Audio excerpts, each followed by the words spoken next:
മച്ചാന്മാരെ എല്ലാവർക്കും നമ്മുടെ പുതിയൊരു വീഡിയോയിലേക്ക് ഹാർദമായ സ്വാഗതം. ഓൾ കേരള ട്രിപ്പിൻ്റെ 11ാമത്തെ ദിവസമാണ്. ഇപ്പോൾ കണ്ണൂരാണ് കേട്ടോ ഉള്ളത്. അങ്ങനെ ഒരു ചെറിയൊരു പണി കിട്ടി, ഒരു പനി പിടിച്ചു. അപ്പോൾ ഇന്നലെ ഇവിടെ വന്ന് നമ്മൾ വൈകുന്നേരം മുഴുപ്പിലങ്ങാടി ബീച്ചിലൊക്കെ പോയി. പക്ഷേ എൻ്റെ വീഡിയോ കിട്ടിയിട്ടില്ല, വീഡിയോയിൽ വോയിസ് കിട്ടിയിട്ടില്ല. അപ്പോൾ വോയിസ് ഡബ് ചെയ്യാനുള്ള സമയമൊന്നും ഇല്ലായിരുന്നു. ഇന്ന് കാസർഗോഡ് പോകണമെന്ന് വിചാരിച്ചാണ്. പക്ഷെ നടന്നില്ല, സംഭവം ഫ്ലോപ്പായി പോയി. അങ്ങനെ വയ്യാതെ ഇവിടെ കിടപ്പാണ്. ടാബ്ലറ്റ് കഴിച്ചു, ഇപ്പോൾ അത്യാവശ്യം മാറ്റമുണ്ട്. പക്ഷെ എന്നാലും ഇന്ന് വണ്ടി എടുത്തുകൊണ്ട് യാത്ര പോയി പണിയുണ്ടാക്കിയാൽ ഒരു താല്പര്യവുമില്ല. അതുകൊണ്ട് ഇന്ന് ഫുള്ള് ഇവിടെ നിന്നിട്ട് റെസ്റ്റ് എടുക്കാമെന്ന് വിചാരിച്ചു. അപ്പോൾ ഇന്ന് ഒരിടവും പോകുന്നില്ല, ജസ്റ്റ് വണ്ടി ഒന്ന് സർവീസ് ചെയ്യണം.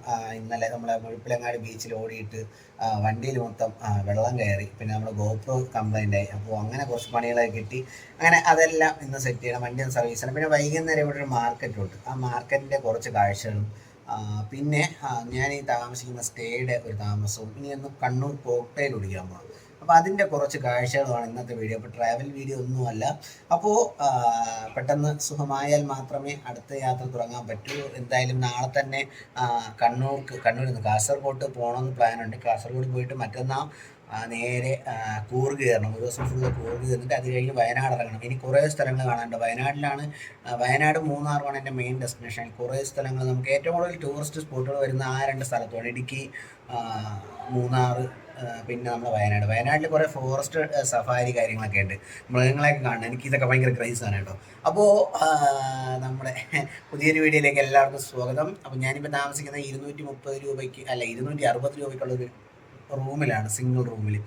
അപ്പോൾ ഈ വീഡിയോ കാണുക, ട്രാവൽ വീഡിയോ നോക്കി വരുന്നവർ ഈ വീഡിയോ കാണാതിരിക്കുക. അപ്പോൾ നമുക്ക് നേരെ വീഡിയോയിലേക്ക് പോകാം.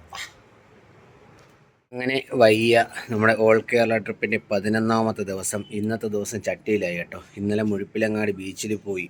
വണ്ടിയാണെങ്കിൽ മൊത്തം ഇതിൽ വന്ന പ്രശ്നം കണ്ടോ, ഈ സീറ്റിൽ കണ്ടോ ഉപ്പ് വെള്ളം വീണിട്ട് അത് ഒരുമാതിരി വെള്ളത്തിൻ്റെ പാട് പോലെ ഇരിക്കുന്നു. അപ്പോൾ ഇതൊരു വലിയൊരു ടാസ്ക്കാണ്. ഉപ്പ് വെള്ളം കൂടി ആയതുകൊണ്ട് ശരിയാവത്തില്ല. കാരണം നമുക്കിനി ഒരു 10, 15, 20 ദിവസം വരെ ഇനി യാത്ര ചെയ്യാനുള്ളത്. അപ്പോൾ എന്തായാലും പോയി വണ്ടി ഒന്ന് സർവീസ് ചെയ്യാം. സർവീസ് ചെയ്ത് ചെയിൻ ലോബും കൂടെ അടിച്ചിന്നങ്ങ് ഇറക്കാം. അപ്പോൾ ഇതാണ് ഇന്നത്തെ പരിപാടി. ഇത് കഴിഞ്ഞിട്ട് നൈറ്റ് ഇവിടെ എവിടെയെങ്കിലുമൊക്കെ വൈകുന്നേരം ഒന്ന് കറങ്ങാനൊക്കെ പോകണം. അപ്പോൾ എല്ലാം കൂടെ ഒരു വീഡിയോ ആയിട്ടായിരിക്കും നമ്മുടെ വണ്ടി അങ്ങനെ സർവീസിന് കയറ്റി. രാവിലെ വന്നപ്പോൾ ഇവിടെ ഷൈനിങ് ഓയിൽ ഇല്ല, ഡീസലും ഇല്ല, ഓൺലി സർവീസ് മാത്രം. എന്തായാലും സർവീസ് ചെയ്തെടുത്ത് വയ്ക്കാം, പണി ഉണ്ടാക്കി വയ്ക്കാൻ വയ്യ.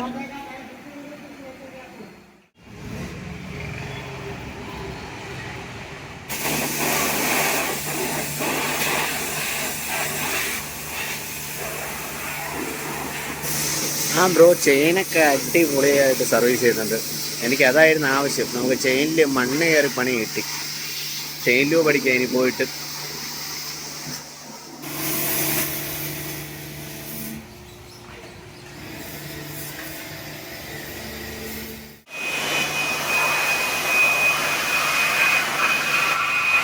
എന്തായാലും റൂമിൽ നിൽക്കുന്നതുകൊണ്ട് കണ്ണൂരിലെ കോക്ടെയിൽ ഒന്ന് കുടിക്കാം എന്നൊരു പ്ലാനുണ്ട്. അങ്ങനെ നമ്മൾ ഓട്ടോക്കാരുടെ ഒക്കെ ചോദിച്ച് ബെസ്റ്റ് കണ്ണൂർ കോക്ടെയിൽ കിട്ടുന്ന ഒരു ഷോപ്പിലേക്കാണ് നമ്മൾ പോകുന്നത്.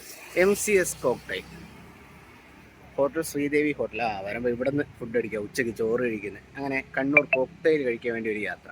ഇപ്പോൾ ഒരുപാട് ആൾക്കാർ നിൽപ്പുണ്ട്.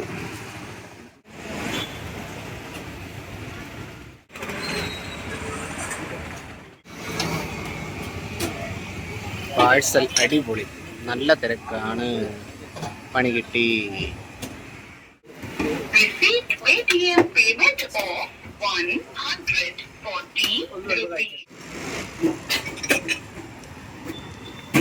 ഫൈനലി അങ്ങനെ നമ്മുടെ കണ്ണൂർ കോക്ടെയിൽ എവിടെയെങ്കിലുമൊക്കെ ഒളിച്ച് നിന്ന് കോക്ടെയിൽ കുടിക്കണം. കൊള്ളാം കേട്ടോ. ഇത് നമ്മൾ റീൽസിലൊക്കെ കണ്ടിട്ടുള്ള സ്പോട്ടാണ്. ഞാനും സംഭവം തപ്പിപ്പിടിച്ച് വന്നതാണ്. പക്ഷേ ഈ ഒരു വീഡിയോ എൻ്റെ കയ്യിൽ മിസ്സായിപ്പോയി. അപ്പോൾ എന്തായാലും കണ്ണൂരിൽ വന്നിട്ട് കണ്ണൂർ കോക്ടെയിൽ. അപ്പോൾ ഇന്നലെ മെനിഞ്ഞാന്ന് നമ്മൾ വഴിയിൽ വെച്ച് കണ്ട 2 ചേട്ടന്മാരുണ്ട്. അപ്പോൾ അവരും പറഞ്ഞ് കണ്ണൂരിൽ നിന്ന് കോക്ടെയിൽ മസ്റ്റായിട്ട് കുടിക്കണം. അപ്പോൾ ഞാൻ ഇന്ന് പോയിരുന്നെങ്കിൽ ഇത് നടക്കില്ലായിരുന്നു. എന്തായാലും കണ്ണൂർ കോക്ടെയിൽ. ഇന്നത്തെ ദിവസം കണ്ണൂർ കോക്ടെയിലും കുടിച്ചും കൊണ്ട് അടുത്ത് പോവാണ്. ഇനി വൈകുന്നേരം മാത്രമേ ഇനി പുറത്തോട്ട് ഇറങ്ങുന്നുള്ളൂ. കാരണം ഈ വയ്യായ്മയും വെച്ചുകൊണ്ട് ഇനി പരശ്ശിനിക്കടവൊക്കെ പോകണമെന്നുണ്ടായിരുന്നു. എന്തായാലും ഒരിടവും പോകുന്നില്ല. ഇന്നത്തെ ഒരു ഫുള്ളൊന്ന് റെസ്റ്റ് എടുക്കുക, നാളെ യാത്രയ്ക്ക് വേണ്ടി ഇറങ്ങുക. ഇതാണ് പ്ലാൻ. കാരണം അധിക ദിവസം നീട്ടി വെക്കാനും പറ്റില്ല. എന്തായാലും ഇന്ന് വിചാരിച്ച പരിപാടികളൊക്കെ ആദ്യമേ സെറ്റായി, ബൈക്കൊക്കെ സർവീസ് ചെയ്ത്. അപ്പോൾ ഇനി അടുത്തിന് പോകാനുള്ള പരിപാടികൾ നോക്കട്ടെ. റൂമിൽ പോവുക, കിടക്കുക, അത് തന്നെ ഇന്നത്തെ പണി. കണ്ണൂർ പഴയ ബസ് സ്റ്റാൻഡ്, അതിൻ്റെ തൊട്ടടുത്ത് തന്നെ റെയിൻബോ ടൂറിസ്റ്റ് ഹോം എന്ന് പറഞ്ഞൊരു ലോഡ്ജ് ഉണ്ട്. നമുക്ക് അത്യാവശ്യം ചീപ്പ് റേറ്റിനൊക്കെ ഇവിടെയൊക്കെ താമസിക്കാം. ഞാനിപ്പോൾ താമസിക്കുന്നത് 250 രൂപയാണ്. അതിൻ്റെ കാഴ്ചകളും കൂടെ ഞാനൊന്ന് കാണിക്കാം. പാലത്തിൻ്റെ മുകളിലൂടെ ട്രെയിൻ പോകുന്നുണ്ട്. ഇപ്പോൾ പതിയെയാണ് പോകുന്നത്. കണ്ണൂർ റെയിൽവേ സ്റ്റേഷനിൽ നിന്ന് എടുക്കുന്നതോ അല്ലെങ്കിൽ റെയിൽവേ സ്റ്റേഷനിൽ നിർത്തുന്നതോ ആണ്. അപ്പോൾ എന്തായാലും ഇവിടെ അധികം നേരം നിൽക്കുന്നില്ല. പോലീസ് വന്നു കഴിഞ്ഞാൽ തൂക്കിക്കൊണ്ടങ്ങ് പോകും. നമുക്കിനി അങ്ങോട്ട് പോകാം. ഞാനിപ്പോൾ നിൽക്കുന്നത് ഒരു മാർക്കറ്റിനകത്താണ്. ഇവിടുത്തെ മെയിൻ ഒരു മാർക്കറ്റ്, കണ്ണൂർ റെയിൽവേ സ്റ്റേഷൻ്റെ ഓപ്പോസിറ്റുള്ള നമ്മുടെ തിരുവനന്തപുരം ചാല പോലെ കിടക്കുന്ന ഒരു മാർക്കറ്റ്. ഈ മാർക്കറ്റിനകത്താണ് ഞാൻ താമസിക്കുന്നത്. താമസിക്കാനുള്ള റൂം 260 രൂപ സിംഗിൾ റൂം, ഡബിൾ റൂം 400 രൂപ, ഫ്രഷപ്പ് 100 രൂപ, ഡോർമെറ്ററി 150 രൂപ. അപ്പോൾ ഞാൻ സിംഗിൾ റൂമാണ് എടുത്തിരിക്കുന്നത്. 260 രൂപ നമുക്ക് എമൗണ്ട് ആയിട്ടുണ്ട്. വലിയ സെറ്റപ്പൊന്നും അല്ല കേട്ടോ റൂം. പിന്നെ നമുക്ക് കിടന്നുറങ്ങിപ്പോകാം, കാരണം ലോ ബഡ്ജറ്റ് യാത്രയാണല്ലോ. അതുകൊണ്ട് നമുക്ക് എന്തുകൊണ്ടും വെർത്താണ്. ഇവിടെ വരണം എന്നുള്ളവർ ഈ ഒരു നമ്പറിൽ കോൺടാക്ട് ചെയ്ത് കഴിഞ്ഞാൽ നിങ്ങൾക്ക് കറക്റ്റായിട്ട് റെയിൽവേ സ്റ്റേഷനിൽ നിന്ന് 1 കിലോമീറ്റർ മാത്രമേ ഉള്ളൂ. ബസ് സ്റ്റോപ്പിൽ നിന്നാണെങ്കിൽ 2.5-3 കിലോമീറ്ററിൻ്റെ വ്യത്യാസം ഇങ്ങോട്ട് വരുന്നുണ്ട്. ഈ ഒരു സ്ഥലത്ത്, ഈ ഒരു മാർക്കറ്റിനകത്ത് വന്നു കഴിഞ്ഞാൽ ഒരുപാട് നമുക്ക് ചെറിയ ലോഡ്ജുകൾ കിട്ടും, റേറ്റ് കുറഞ്ഞ്. അടുത്തെന്ന് പറയുമ്പോൾ ഇവിടെ ബൈക്ക് മാത്രമേ പാർക്ക് ചെയ്യാൻ പറ്റത്തുള്ളൂ, കാറൊന്നും പാർക്ക് ചെയ്യാൻ പറ്റില്ല. രാത്രി 8 മണിക്ക് 10 മണിക്ക് മുന്നേ ഇവിടെ കയറണം. ഇവിടെ അവർ റൂമൊക്കെ ലോക്ക് ചെയ്യും. ഇവിടുത്തെ ഇതൊരു ഗേറ്റുണ്ട്, ഈ ഗേറ്റ് എല്ലാം അവരങ്ങ് ലോക്ക് ചെയ്യും. പിന്നെ നമുക്ക് അകത്തോട്ടും വരാൻ പറ്റില്ല, പുറത്തോട്ട് ഇറങ്ങാൻ പറ്റില്ല. ഞാൻ ഇവിടെ വന്നപ്പോൾ മുതൽ ഇങ്ങനെയാണ്. ലോഡ്ജ് റിസപ്ഷൻ ഓപ്പൺ, പക്ഷേ ആരുമില്ല. വിളിക്കുക, ബുക്ക് ചെയ്യുക, വരിക. വരുമ്പോൾ അവർ വരും.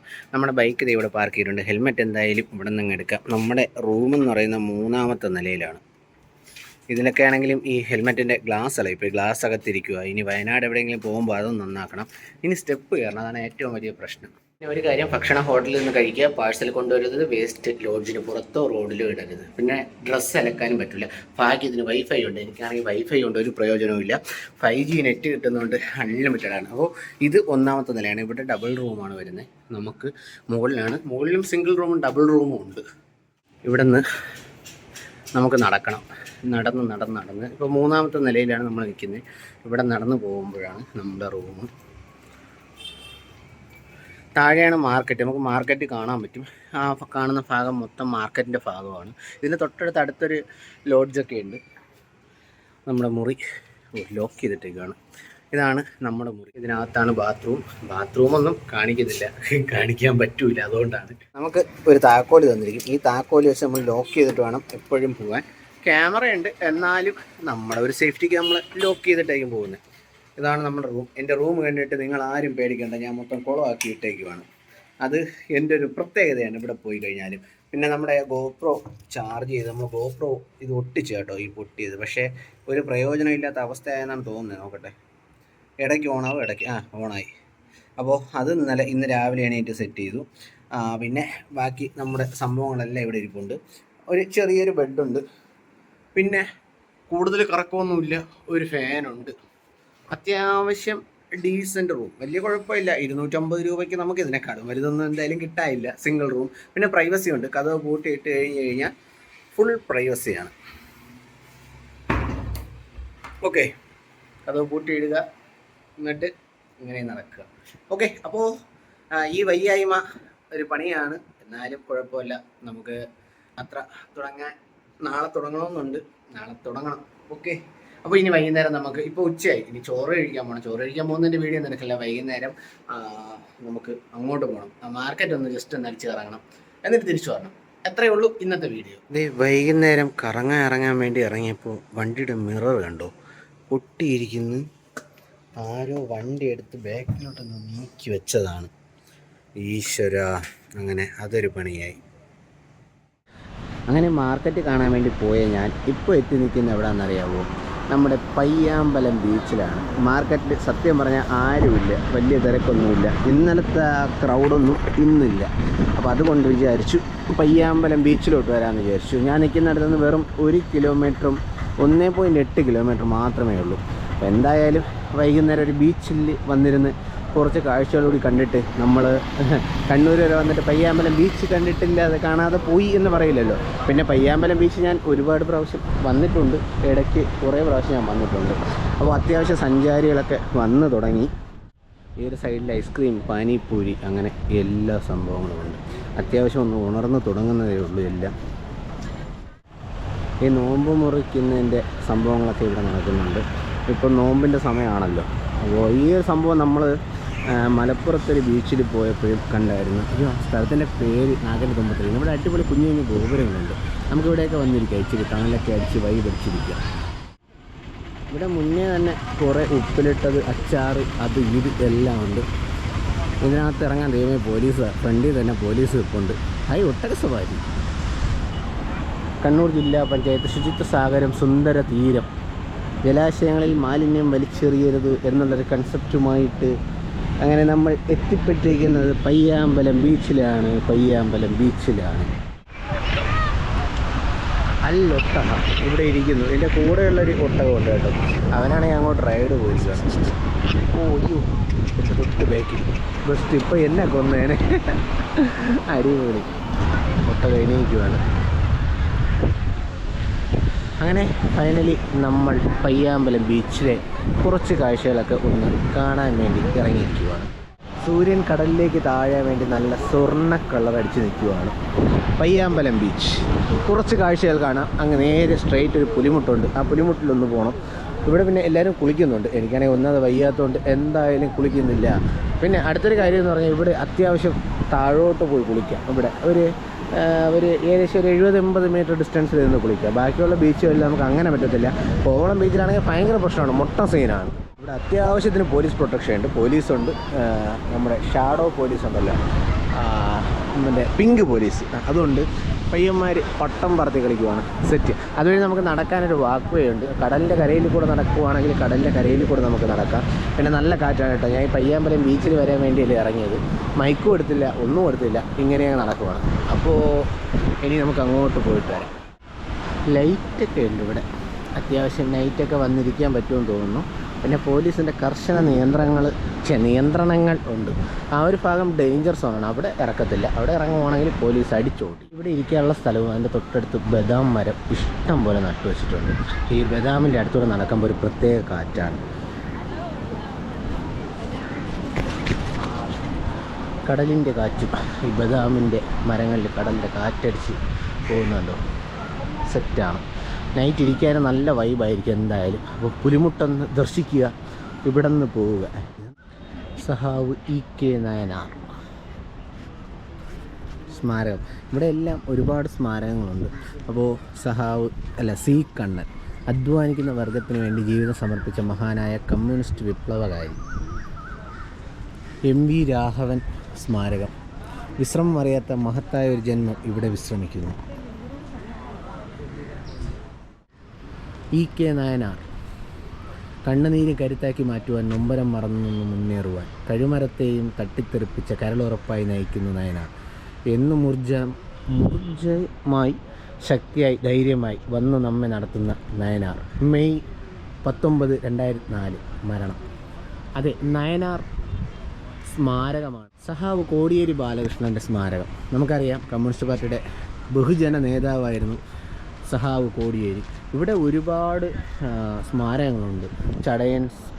ചടയൻ ഗോവിന്ദൻ അദ്ദേഹത്തിൻ്റെ സ്മാരകം. തൊഴിലാളി വർഗത്തിൻ്റെ അനിഷേധ്യ നേതാവ് ഭരതൻ, TK ബാലൻ, സംസ്ഥാന കമ്മിറ്റി അംഗം. ഒരുപാട് സ്മാരകങ്ങൾ ഇവിടെയുണ്ട്. സ്വാതന്ത്ര്യത്തിൻ്റെ കരുത്ത്, സഹനത്തിൻ്റെ കുതിപ്പ്. KPCC general secretary K Surendran. ഒരു സൈഡ് കമ്മ്യൂണിസ്റ്റിൻ്റെയും ഒരു സൈഡ് കോൺഗ്രസിൻ്റെയും ആണെന്നാണ് തോന്നുന്നത്. അല്ല, ഒരു പിടിയുമില്ല. കണ്ണൂരിൻ്റെ സമഗ്ര വികസനത്തിന് നേതൃത്വം നൽകിയ അന്താരാഷ്ട്ര ഫുട്ബോൾ സാരഥി കൂടിയായ PP ലക്ഷ്മണൻ്റെ ഭൗതിക ശരീരം ഇവിടെ അന്ത്യവിശ്രമം കൊള്ളുന്നു. ഒരു നിമിഷം അദ്ദേഹത്തെ ഓർമ്മിക്കാം, ആദരാഞ്ജലികൾ അർപ്പിക്കാം. എന്തായാലും അപ്രതീക്ഷിതമായിട്ട് എത്തിപ്പെട്ടതാണ് ഇവിടെ.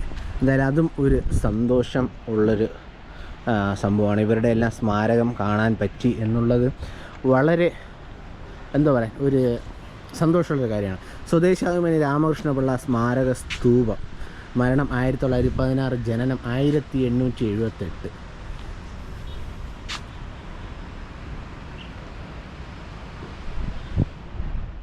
അത്യാവശ്യം പ്രമുഖരായ നേതാക്കളും അത്യാവശ്യം ജനപ്രതിനിധികളും ആൾക്കാരറിയപ്പെടുന്നതുമായ ആൾക്കാരുടെയൊക്കെ സ്മാരകങ്ങൾ ഇവിടെയുണ്ട്. ധനരാജ് കുറ്റിക്കണ്ടി, ഫുട്ബോളിൻ്റെ എന്തോ സംഭവമാണെന്ന് തോന്നുന്നു. സൈഡിൽ ഫുട്ബോളിൻ്റെ ഒരു പടവ് കൊടുത്തിട്ടുണ്ട്. എക്സിക്യൂട്ടീവ് മെമ്പർ KPCC, അങ്ങനെ ഒരുപാട് സ്മാരകങ്ങൾ നമുക്കിവിടെ ഈ ഒരു പയ്യാമ്പലം ബീച്ചിൻ്റെ തൊട്ടടുത്ത് നമുക്ക് കാണാൻ കഴിയും. അപ്രതീക്ഷിതമായിട്ടും ആണെങ്കിലും എത്തിപ്പെട്ടൊരു സ്ഥലം എനിക്ക് വളരെ വേണ്ടപ്പെട്ടൊരു സ്ഥലമായിരുന്നു.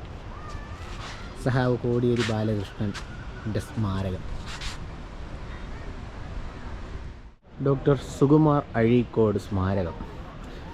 ജനനം 12/5/1926, മരണം 24/1/2012. കണ്ണൂരിലെ പ്രശസ്തമായ ആൾക്കാരുടെ എല്ലാ സ്മാരകങ്ങൾ ഇവിടെ തന്നെയാണ്. അവരൊക്കെ അന്ത്യവിശ്രമം കൊള്ളുന്ന ഒരു സ്ഥലമാണ് നമ്മുടെ പയ്യാമ്പലം ബീച്ചിൻ്റെ തൊട്ടടുത്തുള്ള ഈ ഒരു സ്മാരകങ്ങൾ മൊത്തം.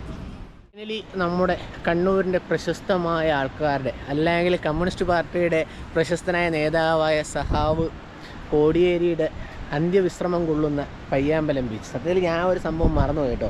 പിന്നെ പൊതുവേ ഈ പയ്യാമ്പലം ബീച്ചിൽ വരാൻ വേണ്ടി വന്നതല്ല, ജസ്റ്റ് വെറുതെ വന്നതാണ്. വയ്യാതിരുന്നിട്ട് വൈകുന്നേരം മാർക്കറ്റിൽ വീഡിയോ എടുക്കാൻ പോകാൻ വേണ്ടി ഇരുന്നിട്ട് സംഭവം അത് ഫ്ലോപ്പായിട്ട് പയ്യാമ്പലം ബീച്ചിൽ വന്നതാണ്. ഞാനിപ്പോൾ പയ്യാമ്പലം പുലിമുട്ടിലോട്ട് കയറി തുടങ്ങുവാണ്. ഇനി പയ്യാമ്പലം പുലിമുട്ടിലൂടെ അവിടെ പോയി നിൽക്കുക. സൂര്യൻ അസ്തമിച്ച് തുടങ്ങിയിരിക്കുന്നു, അതിൻ്റെ ഒരു കാഴ്ച കാണുക. പിന്നെ രാവിലെ എടുത്ത കുറച്ച് വീഡിയോസുണ്ട്, വണ്ടി സർവീസ് ചെയ്തതും കുറച്ച് കാര്യങ്ങൾ, ഇന്നത്തെ ഡെയിലി കാര്യങ്ങൾ, അത് മാത്രമേ ഈ ഒരു വീഡിയോയിൽ ഉള്ളൂ. എന്തായാലും ഒരുപാട് സന്തോഷം പയ്യാമ്പലം ബീച്ചിൽ വരാനും. സത്യം ഇങ്ങനെ വയ്യാതായത് അതൊരു സന്തോഷമാണ്. കാരണം ഞാനൊരു പാർട്ടി അനുഭവിയാണ്, പക്ഷേ ഈ ഒരു സംഭവം ഞാൻ നോക്കിയില്ല. പയ്യാമ്പലം ബീച്ച് എൻ്റെ ലിസ്റ്റിൽ പോലും ഇല്ലായിരുന്നു. അപ്പോൾ അത് എനിക്കൊരു നല്ലൊരു കാര്യമായിട്ട് തോന്നി വന്നത്. എന്തായാലും ഇതുവരെ വന്ന സ്ഥിതിക്ക് അതും ഒരു സന്തോഷമുള്ളൊരു കാര്യമാണ്.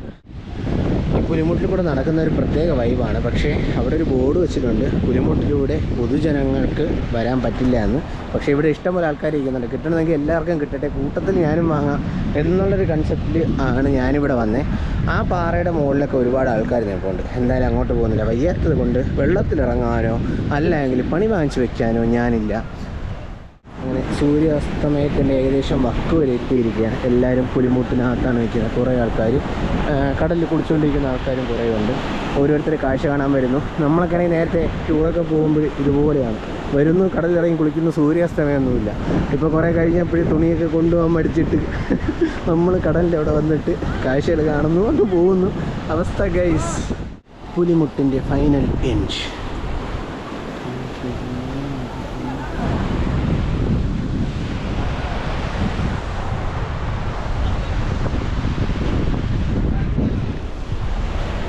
ഫൈനലി നമ്മൾ ഈ വീഡിയോ വൈൻഡപ്പ് ചെയ്യുകയാണ്. അതിൻ്റെ കാരണം എന്ന് പറഞ്ഞാൽ ഇവിടെ നിന്ന് കുറേ നേരം തണുത്ത കാറ്റടി കൊണ്ടപ്പോൾ തല നല്ല വേദന എടുക്കുന്നു.